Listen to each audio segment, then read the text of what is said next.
Hi, I want to talk about something really special today.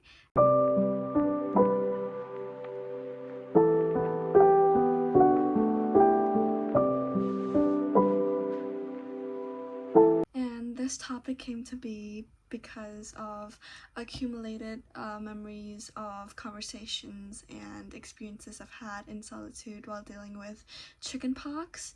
So yeah, I've been home alone dealing with chickenpox for about 7 days, which is a week, and yeah, it's been great. I've had experiences where I've reconnected with myself and I've learned to take care of myself better, but that's besides the point. I want to talk about one specific moment that I experienced to make me come to this topic, which is last night I was trying to go to sleep, but it was really hard with the itchiness of my body, and well, it's really hard to sleep in general with that sensation. So I've been trying to calm myself down, and I was putting some music to distract myself, and then Matilda by Harry Styles played, and I felt a beautiful sense of tranquility, and I felt very calm and peaceful. And I feel like this relates to something I want to talk about today, which is nature. And the conversation part, I remember I had a conversation with a friend where my friend introduced me to this other friend and we created a group, but I'm really bad at like conversing with new people and just talking and stuff, so I've been really awkward this whole time. And yeah, he brought up something about nature. I thought this was my chance. I could talk about nature as well, so I just talked about my experiences of like going on vacation with my family, hiking, or just experiencing and admiring nature.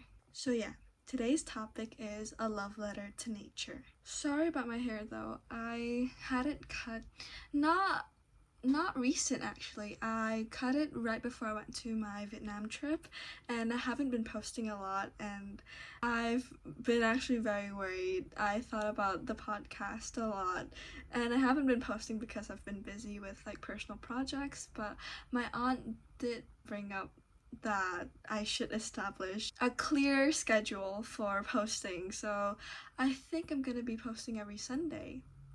And yeah, well, that's the only day I'm free from school. So if I have like schoolwork coming up, and I also joined a marketing club in my school, so I don't know if I would be busy or free. So it really depends. So yeah, I might or might not be posting every week, but I'll be sure to let you know that it's on Sunday.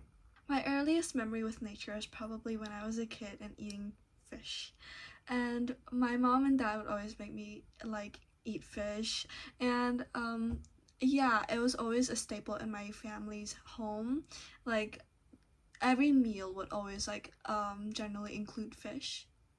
And when I was a kid, it's not that I choked on some fish bones, though it did happen, but it didn't take me choking on fish bones to realize how intricate and meticulous those fish bones are.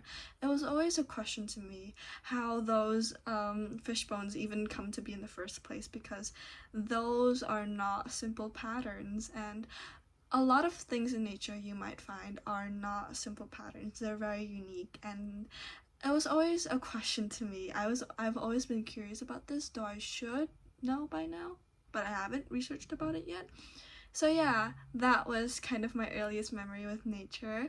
I've always known how meticulous, how unique and beautiful nature has been. I've always known that. It was always a fact that I've established.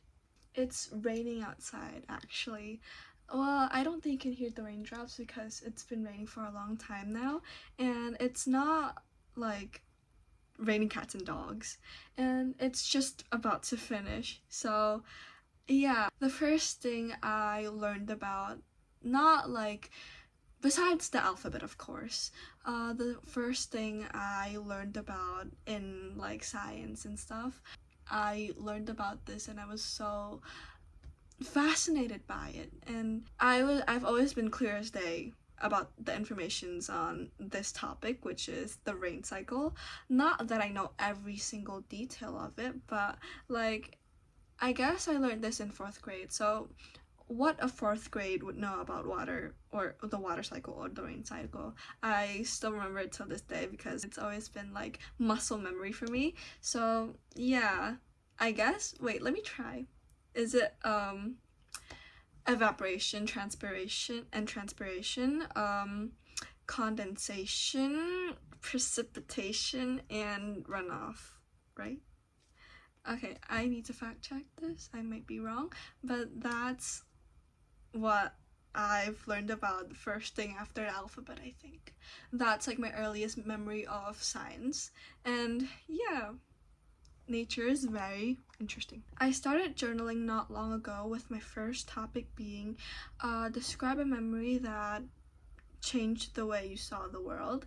And I've always talked about this with my closest friends, and to me it even sounded corny to myself. But I would always talk about how I always admired how the sun would cast a shadow on the trees and the leaves, the shadows of the leaves, and the sun kind of dances on the ground. That's always been like a scene that always brings me a sense of joy in a way. Other people who admired nature would also talk about how they like the sound of the waves cascading onto the shore, and just the sight of the sunrise or sunset, the mountains, the stars. It's always such a beautiful thing. Nature is so beautiful.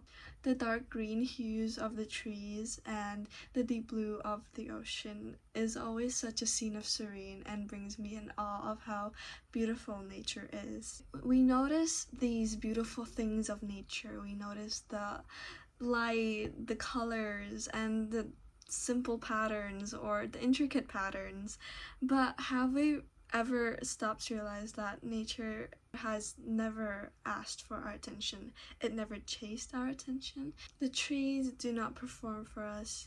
The rivers doesn't chase or rush for us. The moon doesn't wait for our applause. And yet they remain. I think that's why I keep returning to nature. Not because it speaks, but because it doesn't. In a world crowded with notification, opinions, and endless noise, nature never interrupts. It simply exists, quietly, patiently, certain of itself. Sometimes I imagine Earth as an old friend I've neglected, not out of malice, just distraction. I walk past the same patches of grass every day without noticing how it changes. I look at the sunsets through a camera lens instead of my own eyes, and I treat the sky as a ceiling rather than a miracle. And still, nature forgives me. Every morning it leaves the door open. I guess there's something humbling about standing beneath a sky that has seen empires rise and fall, generations come and go, and dreams born and forgotten. The clouds drift above us, carrying no memories of our mistakes, and the oceans collects our tears without asking why we cry. The wind touches every living thing without choosing favorites. Nature is perhaps one of the closest things I know to unconditional generosity. But as I was writing that love letter, it felt strange. Because how do you write a love letter, or a letter to something that wrote you first? My lungs are shaped by the forests. My bloods carry the memories of ancient seas. The calcium in my bones were forged in stars that died long before my name existed. I'm not observing nature. I am nature. We all are. A collection of borrowed atoms that are learning how to be alive for a little while. Maybe that's why walking in the forest may feel like returning home to a place you've never been. Maybe that's why the sound of the rain against the windows may unlock a feeling you don't have words for. Some parts of us remember, some ancient parts. The parts that existed before concrete, before screens, before we convinced ourselves we were separate from the world beneath our feet. So this is my love letter. Not to the mountains, not to the ocean, not even to the trees, but to the quiet truth they carry. The truth that nothing in nature rushes, and yet they arrive. The truth that endings are not in failure, but in transformation. The truth that beauty doesn't have to be noticed in order to exist. And perhaps the most comforting truth of all, that even when we feel lost, we're still a part of something larger and more significant than ourselves. So tonight, if you can, step outside. Look up past the streetlights, past the buildings, and past your worries. Find a star. And remember that its light traveled across unimaginable darkness to reach your eyes. And remember this, you're not apart from nature. You're a sentence within its story, a brief, beautiful sentence. And for a moment, that's enough. That's a journal, writing that I did when I was younger. I assume I was around 12 or 11 or 12. And yeah, I wrote it in my school's journal book, and I thought that was an absolute gem. I hope you think so too. And I also wrote in my recent personal journal about if nature could speak, what would it want humanity to hear?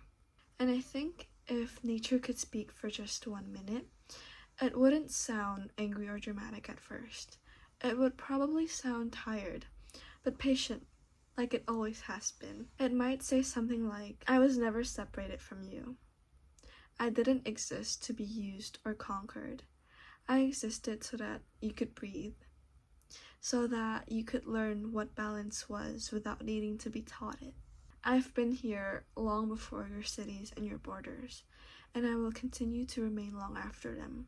I have rebuilt myself, after fire, after ice, and after silence. But what you do now, it stays longer than anything I can quickly heal. I'm not fragile, I'm resilient. But resilience, it's not the same as endless. When you forget me, you forget yourself. Because you aren't anything outside of me. You are made from me. The same soil, the same air, the same water that moves through every living thing. So when you look at me, don't see a resource. See a reflection. I don't need your admiration. I need your awareness. And if you must love me, don't love me as something distant. Love me as something you are a part of. And I think it would go quiet again. Not because it has gone speechless or has nothing more to say. It's that it never had to speak loudly in the first place. Thank you so much for watching. Bye-bye. Love and guidance.